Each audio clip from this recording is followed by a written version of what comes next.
Hey guys, how y'all doing tonight? I wanted to come on for a minute and visit with y'all a little bit about part 12 of Justice for Jay Slater. So I'm going to start with allegedly, these are my thoughts, my theories, my speculations, my opinions, not to reflect on the channel. Y'all's comments, y'all's and y'all's alone, not to reflect on the channel. We do our research together.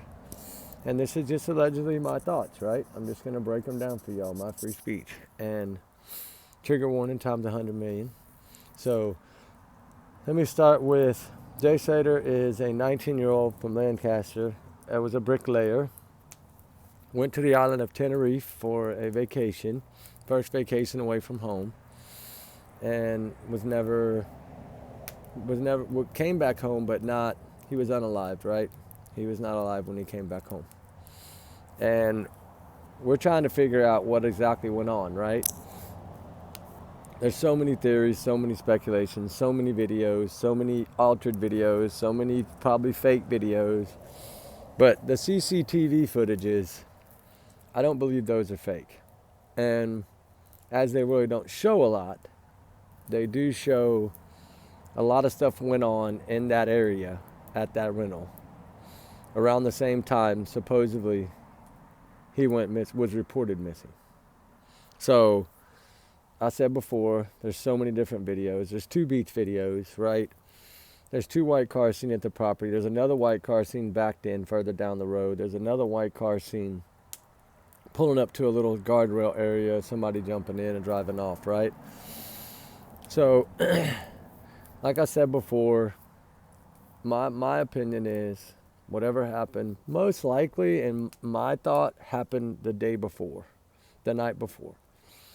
And that it was, of course, then it would give them about 24 hours to set up their cover up, right? I don't feel that this was about the substances or the black bags. I don't feel that it was anything about that. I feel that it was a revenge, right, from Tom Hilton. Because if you go back and go back to that story, right, of how it was explained what happened, Jay Slater was named one of the people, really pretty much the one that carried the thing that did the most damage to Tom Hilton. And then his theory to his speech to the LE, to the law enforcement office there, was they chased him down like a pack of gorillas. So that's why, in my mind, I always felt like the revenge is what this was based on. And that's why the begging of getting him to go, because he really didn't want to go. I think he had a gut feeling that he better not go, but he did, he went anyway. But I do have to bring this part 12 up as speculation, because it's not really my thoughts, but some other people have thoughts, and some of the guys that work on my team have thoughts of this as well, right?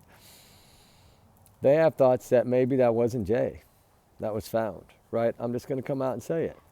Maybe it was a setup, right? Maybe it wasn't him. So if you look at it that way, it could really, because really there was no photos, nobody ever really saw proof that it was him, right? We know that after that long, fingerprints will probably never been able to be lifted. So we know that was some kind of cover up on the law enforcement side. And that does scare me a little bit, because that means that it could have been, sorry, I have a bunch of family kids over playing kickball and stuff in the front out there. So I sorry if y'all can hear that, but I don't know. I don't know how it's going to come down, right? Like how it's going to go, if they're going to be able to prove that, right? Like, do we really know, right? Did he leave on a boat and they take him somewhere else and he's not even on that island? Was he put in the ocean and never been found, and that was somebody else that was there that they used? I don't know, because we know the clothes and things were found near, but evidently not on him. So I don't know. His phone was found on a beach, a mile or so away. So a lot of it. I get their theory on it, right? I get that it could have been that way. That maybe this was a big, huge cover-up, but it wasn't Jay that was found. It was somebody else, and it was made out to look like it was. All that stuff was put there and things like that. but that's maybe been his phone was wiped, things like that, right? That could have been possible. So I don't know. It's just hard to say because we really don't know. Um, it's tough, right? It's tough. But if we go that route, then who would it be, and what were they doing at the bottom of that ravine? That's why I don't really think that would pan out well, but it's possible. Anything in this case is possible to me. I really feel that way. Um, I feel that it's I don't know. Part of me keeps getting stuck on that clip from that little village where it looks like Jay running across in front of that church, right? And then there was stories that he was sitting in a local bar having a drink. Was he doing this? Was he trying to get away from someone? Was he running? I believe he was, but I know some people don't. So I have to look at their opinions as well.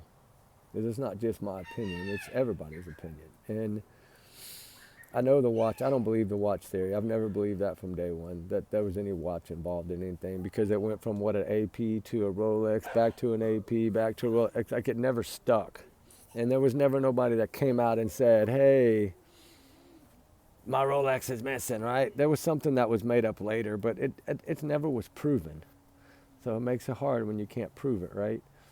It does make it hard. So that's kind of where I am on that. I don't believe that one. The bleach video, the one with the cell phone recorded, I don't really know about that one. The other one I think was recorded by CCTV, where it's a group of people standing around, looks like somebody gets pushed and all that stuff. And that one does seem to be a little different. I don't know now, though. It's hard to say. That if that was that group of people, then it's possible that something happened right then and there on that beach. And he was taken away, but that's not where the boat was. So it makes it hard to understand if that was, the way it went down, right? But I do feel that somehow, some way, most likely this was Jay that was found. And I don't believe he fell. I believe he might have been thrown or pushed, but more thrown than pushed. But I think whatever happened to him before that, within 24 hours before that. And I don't think he was even there. I think whatever happened to him happened somewhere else. And then he was placed there the night before he was found. I really believe that. Because all those noises and stuff that went on that night before, I do believe that was somebody putting him there. And that may be why his phone was on that beach right there. Because I'm sure all those areas were searched so thoroughly well beforehand that I think his phone would have been found, because it wasn't found where it last pinged, right? It was found in a totally different place. So I don't really know. But it does make you wonder, right? And so I look at it as, I believe there was 3 cars involved. I do. I feel like there was 3 cars. I feel like Tom Hilton and his buddies had one, Lucy and her buddies had one, and Arab and Rocky had one. And I feel like somehow they all had to get together to make it work, right? Or at least to exchange all the bags and all the other stuff. So maybe it wasn't the 2 up north, 2 up in the rental that had anything to do with Jay. Maybe not. Maybe it was the ones down there. Maybe it was Tom Hilton that was at that club that scared Jay like that, when his face looked up and was like, oh my God, right? Possible. A lot of people said he was in that club that night. There's some photos that look like the scars in the same spot on the back of his head. I give it that. But I still think those clips were from the night before, Saturday night, not Sunday night. So I think it gave them plenty of more time to cover everything up, right, before. And I'm hoping anyway that it's going to come out eventually, right? But I do feel that it was Saturday night, not Sunday night. I don't think Jay was there on that last night. I really don't. I think whatever happened had already happened. And they were working on trying to cover it up, and that's why probably none of them went on that Sunday night. So it wouldn't have been like she had to leave early or anything like that, because I don't think none of them were there. And that's what makes it even harder, is to know that it's possibly 24 hours beforehand that it happened. That's why the phone call that morning at that particular time was done, is because I don't think they realized when you report somebody missing, they need to be missing for a few hours first, right? Not right away. And I think that's why they jumped the gun on calling and reporting him missing. They put so much pressure because they knew he wouldn't be found. They knew he wasn't in that area. And that's why they were trying to act like they were putting so much pressure on them, is because they knew he would not be found. They knew where he was, and he wasn't there. And that's why I think that they didn't do a lot of searching on their own, right? I think they knew where he was. And you don't search for something when you know where it is. So, and then they can talk as much BS as they wanted to about, oh, we called them. They're not doing enough. They're not doing enough. Yeah, they're not doing enough because they don't know what they're looking for because nothing's there. And if he would have been there, he'd have been found in the first 24 to 48 hours. And almost every time when the last ping phone, and they have it on your screenshot, Lucy, they would have found him right there. The dogs would have found him. A helicopter, somebody would have found him. And that's why I believe that he was not there. And you knew exactly where he was. So maybe the guys up north didn't have anything to do with it other than maybe placing the body there when they came back. So that is possible, that they were the ones that were supposed to put it there. And that may be why they came back, was to do their part. Now, they might have contributed that night to help, because I think they might have buddied up with him, and that's how that clip became available, that clip on his phone. I would like to see the timestamp and the date on that clip on his phone, because I don't think it was set Sunday morning or Monday morning. I think it was 24 hours before that. That's what I think. So that would throw a lot of this changing to 24 hours before, which everything could still go the same way. It just gave them more time. But then, do we know what timestamp was on the footage where he ran across the village? Was that Saturday, early morning hours, or was that Sunday, early morning hours? Now, if it was Sunday, it would look like it was the same, but it wouldn't be, right? Because maybe it was 2 a.m. instead of 2 p.m., right? Like, you know what I'm saying? They could change that a little bit. The a.m. p.m. part they could change and make it look like that happened. That clip where he was running was the previous night before, morning before. You see what I'm saying? It would still be within that 24-hour period. So it would still look like the same date on the stamp. Just the times would be wrong. So I don't know. It's crazy to think about, though. It does make me wonder if something happened on the beach, and then say he was stuck in the leg like that, he wouldn't have made it long without some kind of medical attention. So it's possible that that happened, and then he ran off somewhere and didn't make it because he, loss of blood, trigger warning, and that's possible. And that would be another reason to cover it up. But I still don't believe it. I think whatever happened to him right after he left that club, within an hour or two. He might have realized what was going on and took off on foot, and they chased him down. That's possible. I don't think he went out without a fight. I really don't. He's a tough kid. He's street smart too, so I don't see that. And I think that's why it took 3 cars to cover it all up, because they had to have different people at different locations at different times. Somebody with one phone, somebody with his phone, to make it look like they were calling, and they had to have different vehicles to be able to move around that far away. Because I believe that Lucy was in that area at that Airbnb that morning, but somebody else had her phone at the other place to make it look like, you see what I'm saying? They would have had to have done it that way, juggled it that way. And then that 3rd car came up and met them after the phone call that she made from Jay's phone.